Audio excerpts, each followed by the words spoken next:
O Monark começou no YouTube há um bom tempo. Ele fazia gameplay de Minecraft.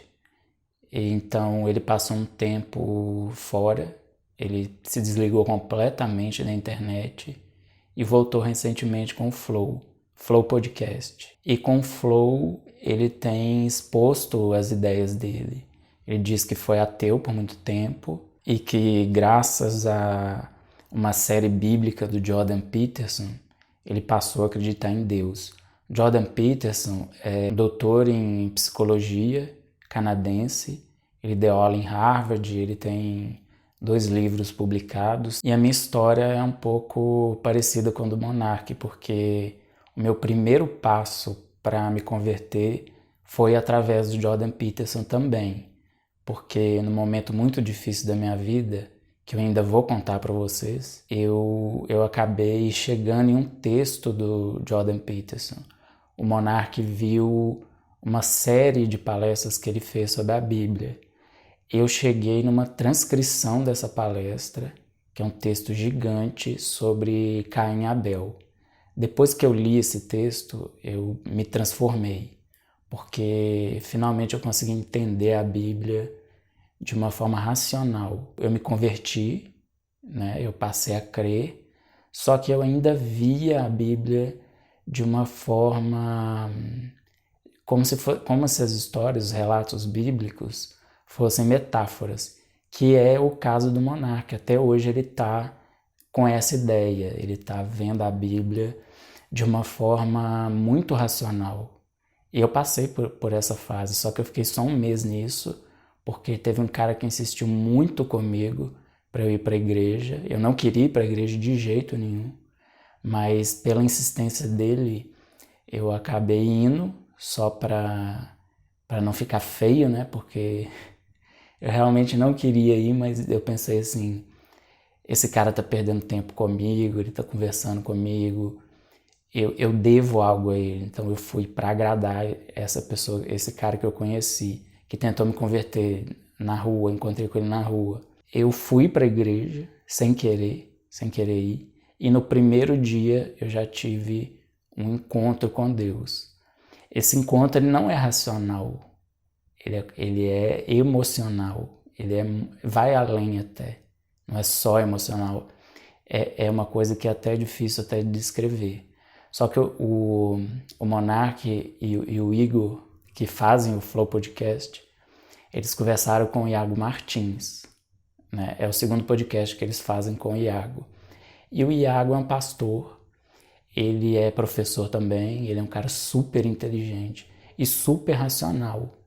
Então, assim, o Jordan Peterson também, por ser professor, ser doutor, né, em psicologia, também é um cara ultra racional.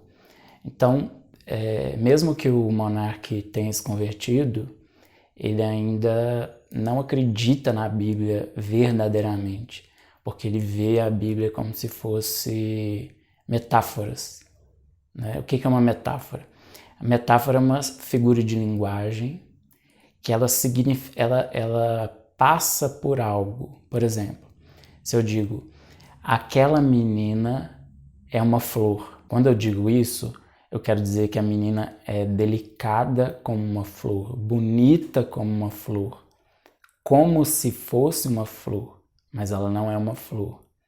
Então, quando a gente lê, por exemplo, Adão e Eva, vou dar de novo o exemplo da Adão e Eva, que eu fiz um vídeo sobre semelhança da história de Adão e Eva e do Batman. É realmente difícil pra gente que aprendeu a usar muito a razão, porque a gente estuda, né? Criança, adolescente, adulto, é sempre batendo na tecla da razão. É como se a única coisa que o ser humano pudesse fazer é usar a razão, como se só houvesse uma ferramenta.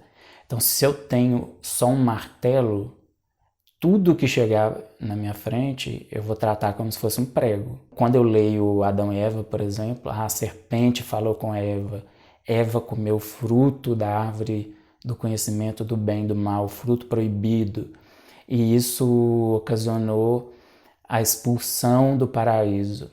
É difícil a gente realmente acreditar nisso. Muita gente que se diz crente, que crê em Jesus realmente, quando se depara com essas histórias, a história de Noé também, a Arca de Noé, sente uma dificuldade de realmente crer naquilo.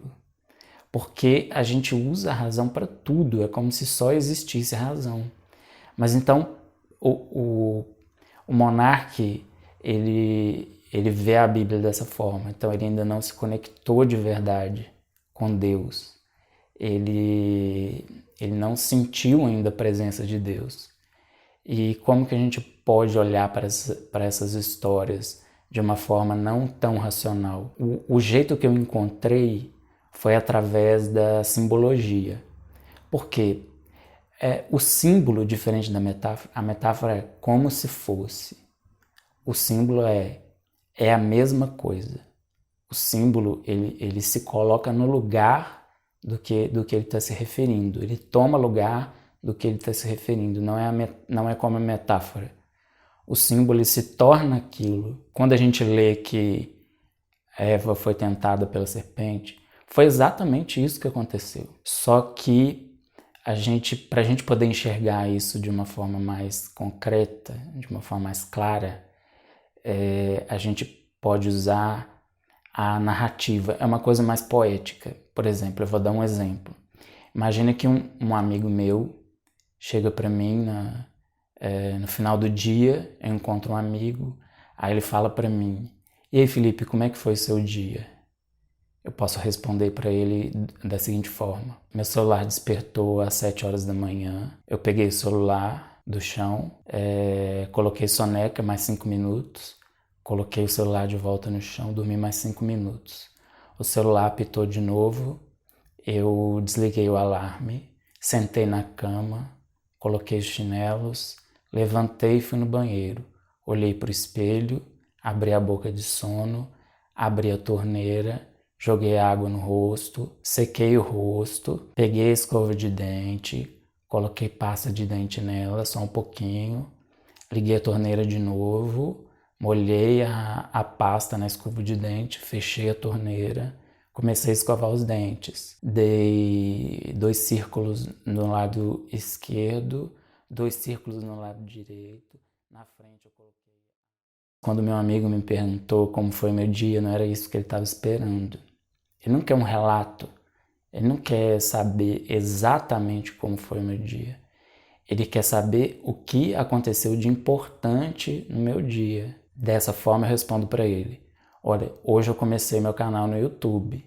Era uma coisa que eu estava adiando há muito tempo, mas finalmente eu tive a coragem de começar. Beleza, respondi. Esse foi meu dia. O que as pessoas querem saber? Elas querem saber algo significativo, elas querem saber algo importante. Então eu resumi o meu dia inteiro, 24 horas, em 2 frases. E era exatamente isso que ele queria saber, e era exatamente isso que eu devia falar. Com as histórias bíblicas, acontece a mesma coisa, porque você precisa contar uma história complexa. Quando a Bíblia foi escrita, não era muito fácil você escrever. Poucas pessoas sabiam escrever, poucas pessoas sabiam ler. Não tinha papel, não tinha tinta, era caro, era difícil de conseguir, era difícil de guardar essas histórias. Então, muita gente memorizava as histórias e contava para as outras pessoas. Então, essas histórias precisam ser muito resumidas. Precisa ser exatamente o necessário para passar aquela mensagem. E não de uma forma racional, mas de uma forma mais poética. Agora, imagina que eu precise dizer como foi o meu dia de uma forma que as pessoas vão entender como foi o meu dia daqui a 2000 anos. Então, em vez de falar, eu finalmente comecei meu canal no YouTube. Eu sei se YouTube vai existir daqui a 2000 anos, não sei. Eu poderia responder assim: hoje, finalmente, eu coloquei imagens minhas com a minha voz em um portal que vai para o futuro. Nesse portal, pessoas que falam português, a língua portuguesa, no mundo inteiro vão poder ouvir a minha mensagem. Eu disse a mesma coisa? Disse. Só que de uma forma mais ampla, mais poética, né? Um portal para o futuro. O YouTube é isso. É um portal onde as pessoas têm acesso à informação. Dessa forma, eu digo a mesma coisa e eu digo de uma forma que o máximo de pessoas vai entender. Inclusive, Se eu dissesse isso no passado, antes de existir o YouTube, as pessoas iam achar estranho, achar que estou falando de alguma ficção científica, mas chegaria um ponto que alguém ia entender, ele estava falando da internet, ele estava falando do YouTube. Voltando a Adão e Eva, tem a árvore do conhecimento do bem e do mal, ok. Tem esse fruto. A serpente tenta a Eva a comer desse fruto. O que é esse fruto? Ele é um fruto? É, porque ele é um símbolo. O que você faz com a informação quando você lê alguma coisa? Você absorve aquilo, certo? Você lê uma coisa, aquilo mexe com você, você se alimenta daquela informação. Informação. Quando você come um alimento, aquele alimento vai formar o seu corpo. E a gente não costuma dizer, eu não engoli o que fulano disse, eu não engulo essa história. É porque a gente se alimenta de informação também. Você pode, se você quiser, racionalizar um pouco mais Adão e Eva.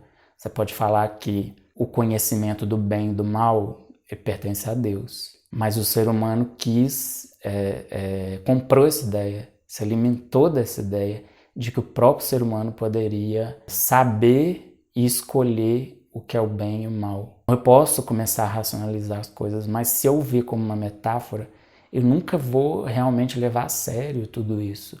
Porque uma metáfora, ela é como se fosse, ela não é. Mas se eu usar a simbologia, eu consigo levar a sério, porque o símbolo, ele não é como se fosse, ele realmente é aquilo. Então, quando eu falo fruto, eu posso falar informação também?